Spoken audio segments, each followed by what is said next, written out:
nagkamusta dito sa akin. Yan. Sobrang grateful talaga ako. Siyempre, hindi naman ganun kadali na magkaroon din dito ng mga legit na mga viewers. Kasi minsan, as a viewer din, ako din, nanonood din ako.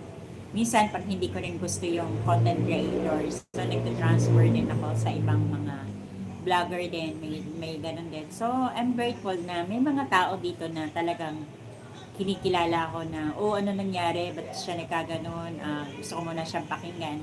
Especially yung iba dito, lalo na kapag nagla-live ako at kumakanta ako. Yun. Nakakatuwa, no? Yun nga lang din talaga, nung nag-stop ako ng live dito, back to zero ko talaga yung mga activities ko. Ay, grabe. Sobrang nalungkot, pero okay na. And then nag-start, meron naman akong viewer, okay na naman.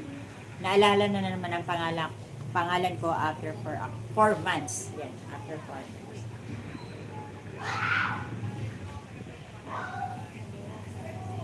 Yun ay hindi magawa sa kanila.